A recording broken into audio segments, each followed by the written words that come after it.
ഈ പ്രോഗ്രാമിൽ നമ്മൾ എൻ്റർ ചെയ്യുന്ന ഒരു ആൽഫബറ്റ് വവൽ ആണോ അഥവാ കൺസോണൻ്റ് ആണോ എന്ന് ചെക്ക് ചെയ്യുന്നതാണ്. സോ നമുക്കറിയാം വവൽസ് എന്ന് പറയുന്നത് A, E, I, O, U, അതായത് സ്വരാക്ഷരങ്ങൾ. സോ ഇതല്ലാത്ത അക്ഷരങ്ങളെല്ലാം കൺസോണൻ്റ് ആയിരിക്കും, അതായത് വ്യഞ്ജനാക്ഷരങ്ങളായിരിക്കും. സോ ഇതെങ്ങനെ നമുക്ക് ചെക്ക് ചെയ്യാമെന്ന് നോക്കാം. സോ നമ്മൾ ആദ്യമായി ഒരു വേരിയബിൾ ഡിക്ലെയർ ചെയ്യാം. നമ്മൾ എൻ്റർ ചെയ്യുന്ന ക്യാരക്ടർ ആൽഫബറ്റ് സ്റ്റോർ ചെയ്യുന്നതിന് വേണ്ടി ഞാൻ സി എന്ന് പറയുന്ന ഒരു വേരിയബിൾ സ്റ്റോർ ചെയ്യുന്നു. അതിനുശേഷം നമുക്ക് രണ്ട് മറ്റു വേരിയബിൾ കൂടി സ്റ്റോർ ചെയ്യാം. സോ ലോവർ എന്ന് പറയുന്ന ഒരു വേരിയബിൾ, ഇൻറ്റിജർ വേരിയബിൾ, അതുപോലെ അപ്പർ എന്ന് പറയുന്ന ഒരു ഇൻറ്റിജർ വേരിയബിൾ കൂടി, രണ്ട് വേരിയബിൾ സ്റ്റോർ ചെയ്യാം. ഇത് നമ്മൾ എൻ്റർ ചെയ്യുന്നത് ലോവർ കേസ് ആണെങ്കിൽ ലോവറിലോട്ട് സ്റ്റോർ ചെയ്യുന്നു, അപ്പർ ആണെങ്കിൽ അപ്പറിലോട്ട് സ്റ്റോർ ചെയ്യുന്നു. അതിൻ്റെ വാല്യൂ അപ്പറിലോട്ട് സ്റ്റോർ ചെയ്യുന്നതിന് വേണ്ടിയാണ്. ശേഷം നമുക്ക് ഒരു മെസ്സേജ് പ്രിൻറ്റ് ചെയ്യാം. C out enter an alphabet. ശേഷം നമ്മൾ എൻ്റർ ചെയ്യുന്ന ഒരു ക്യാരക്ടർ, ഒരു ആൽഫബറ്റ് നമ്മൾ സി എന്ന് പറയുന്ന ഈ ഒരു വേരിയബിളിലോട്ട് സ്റ്റോർ ചെയ്യുന്നു. ഇപ്പോൾ നമ്മളൊരു ആൽഫബറ്റ് എൻ്റർ ചെയ്ത് കഴിഞ്ഞു. അത് നമ്മൾ സി എന്ന് പറയുന്ന വേരിയബിൾ സ്റ്റോർ ചെയ്ത് കഴിഞ്ഞു. ഇനി നമുക്ക് ലോവർ എന്ന് പറയുന്ന വേരിയബിളിലോട്ട് നമുക്ക് കുറച്ച് ലോജിക്കൽ ഓർ ഓപ്പറേറ്റർ ഉപയോഗിച്ച് നമുക്ക് വാല്യൂ സ്റ്റോർ ചെയ്യാം. സോ നമ്മൾ എൻ്റർ ചെയ്തത് എ, ഇ, ഐ, ഒ എന്നതിൽ ഏതെങ്കിലും ഒരു ലോവർ കേസിൽ ഏതെങ്കിലും ഒരു അക്ഷരമാണെങ്കിൽ ഈ ലോവർ എന്ന് പറയുന്ന വേരിയബിളിലോട്ട് 1 എന്ന് പറയുന്ന വാല്യൂ സ്റ്റോർ ചെയ്യും. കാരണം ഈ സ്റ്റേറ്റ്മെൻറ്റ് ട്രൂ ആവുകയും ഇതിലോട്ട് 1 എന്ന് പറയുന്ന വാല്യൂ സ്റ്റോർ ചെയ്യും. സോ നമുക്ക് എങ്ങനെയാണെന്ന് നോക്കാം. സി ഈക്വൽ ടു എ, അതിനുശേഷം logical or operator vertical bar, അതിനുശേഷം സി ഈക്വൽ ടു ഇ, വീണ്ടും ലോജിക്കൽ ഓർ, അതിനുശേഷം C equal to I, logical or, അതിനുശേഷം C equal to O,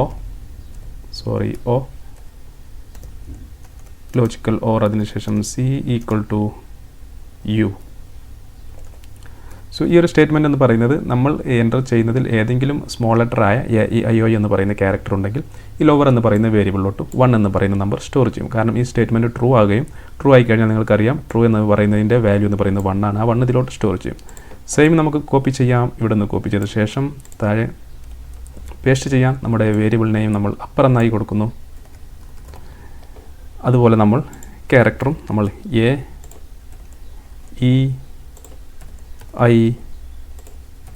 O, U capital letters കൊടുക്കുന്നു. സോ നമ്മൾ ക്യാപിറ്റൽ ലെറ്റർ ആണ് small letter ആണ് ഏത് എൻ്റർ ചെയ്ത് കഴിഞ്ഞാലും ക്യാപിറ്റൽ ലെറ്റർ ആണെങ്കിൽ ലോവറിലോട്ട് 1ഉം സ്മോൾ ലെറ്റർ ആണെങ്കിൽ ലോവറിലോട്ട് 1ഉം ക്യാപിറ്റൽ ആണെങ്കിൽ അപ്പറിലോട്ട് 1ഉം കൊടുക്കുന്നു. ഇവിടെ നമ്മുടെ സ്പെല്ലിംഗ് മിസ്റ്റേക്ക് ഉണ്ട്. സോ അപ്പർ എന്ന് കൊടുക്കുക. ശേഷം ഇനി നമുക്ക് ഈഫ് ഉപയോഗിച്ചത് ചെക്ക് ചെയ്യാം. ഈഫ് ലോവർ ഈക്വൽ ടു 1, വീണ്ടും നമുക്കിവിടെ ലോജിക്കൽ ഓർ കൊടുക്കാം. Upper equal to 1. സോ നമ്മൾ എൻ്റർ ചെയ്തത് സ്മോൾ ആണെങ്കിലും ക്യാപിറ്റൽ ആണെങ്കിലും സോ ഇവിടെ വെരിഫൈ ചെയ്യുന്നതാണെങ്കിൽ നമുക്ക് C out it's a vowel എന്ന് കൊടുക്കാം. അല്ലെങ്കിൽ നമുക്ക് എൽസ് കൊടുത്ത ശേഷം ജസ്റ്റ് ഈ സ്റ്റേറ്റ്മെൻറ്റ് ഇവിടുന്ന് കോപ്പി ചെയ്ത ശേഷം ഇവിടെ പേസ്റ്റ് ചെയ്യാം. സോ ഇറ്റ് ഈസ് എ കൺസോണൻ്റ് എന്ന് കൊടുക്കാം.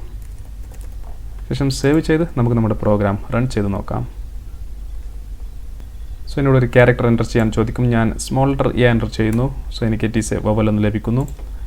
വീണ്ടും റൺ ചെയ്യാം. ഞാൻ എസ് എൻ്റർ ചെയ്യുന്നു, small letter, it is A consonant എന്ന് ലഭിക്കുന്നു. അതുപോലെ ഞാൻ വീണ്ടും റൺ ചെയ്യുന്നു, ക്യാപിറ്റൽ ഐ കൊടുക്കുന്നു, ഇറ്റ് ഈസ് എ വവൽ എന്ന് ലഭിക്കുന്നു. വീണ്ടും നമ്മൾ റൺ ചെയ്യുന്നു, ഒരു എൻ ക്യാപിറ്റൽ എൻ കൊടുക്കുന്നു, ഇറ്റ് ഈസ് എ കൺസോണൻ്റ് എന്ന് ലഭിക്കുന്നു. സോ ഇത്തരത്തിൽ നമ്മൾ എൻ്റർ ചെയ്യുന്ന ഒരു ആൽഫബറ്റ് വവൽസ് ആണോ അതോ കൺസോണൻ്റ് ആണോ എന്ന് നമുക്ക് ഇതുപോലെ ഈ ഒരു ചെറിയ പ്രോഗ്രാം ഉപയോഗിച്ച് ചെക്ക് ചെയ്യാൻ സാധിക്കുന്നതാണ്.